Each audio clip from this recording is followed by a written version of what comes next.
Yung isang bendo natin ay pinull out ko kasi ba natin na umabot na naman hanggang bubong, kaya pinull out ko na. Aking gawa, nakalimutan ko ng videoan paggawa ko nito. Yan.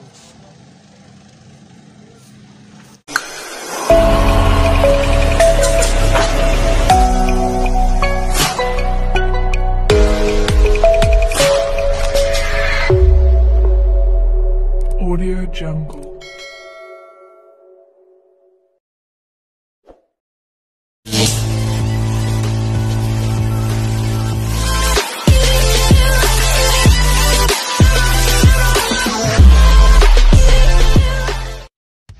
Pagpalang araw mga maalam, yung isang bendo natin ay pinull out ko kasi dahil doon sa bagyo pinangangamba natin na umabot na naman hanggang bubong, kaya pinull out ko na kasi baka abutin, sayang. So ito, di ko na naipakita sa inyo yung aking gawa, nakalimutan ko ng videoan so ayan yung setup ko, ginawa ko munang ganyan. So ayan mga kamaalam, ginawa kong ganyan para just in case na babagyo at nagbabadyang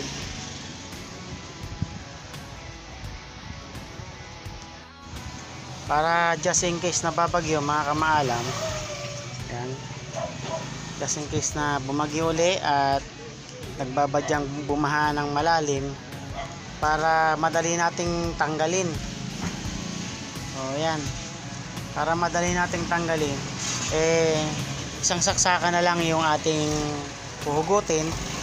Tatangin na lang natin itong board na pinaglagay natin ito, kasi para wala nang isang tanggalang kagad, isang bitbitan, kasi nahirapan ako mga kamaalam sa pagtanggal nito bawat isa.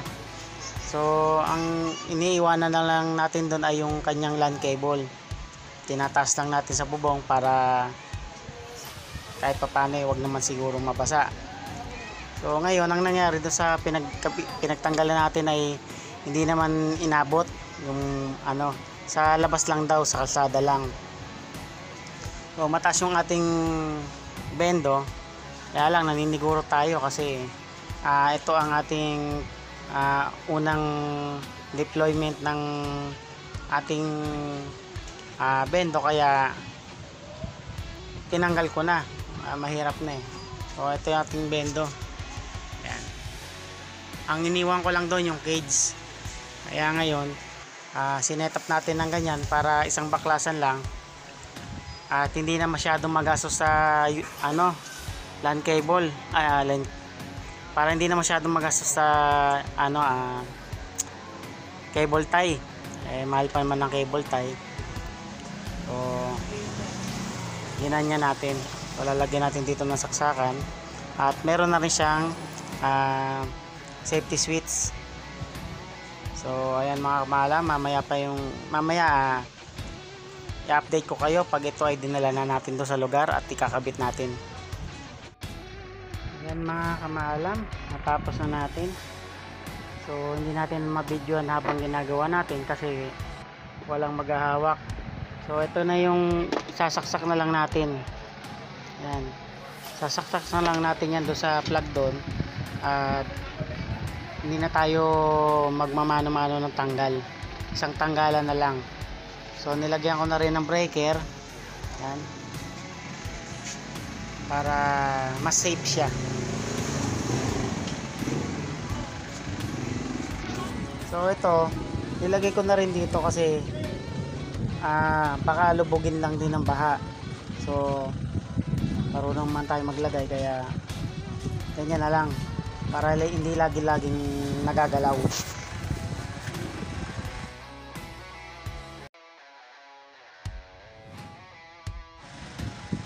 So yan, sana mga kamaalam naibigan yung aking video sa paggawa ko na rin. Masilim. Yan. Sa paggawa ko nito. Yan.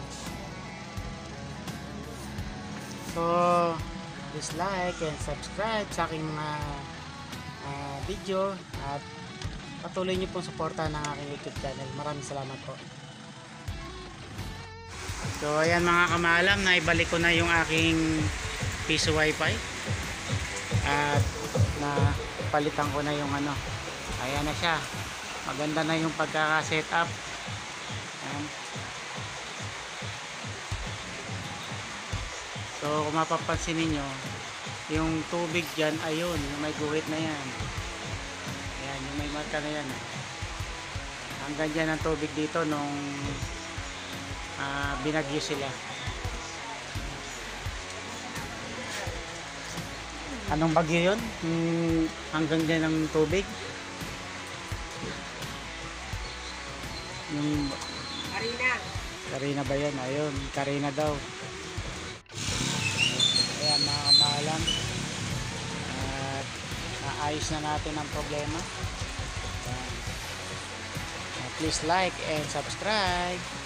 Salamat po.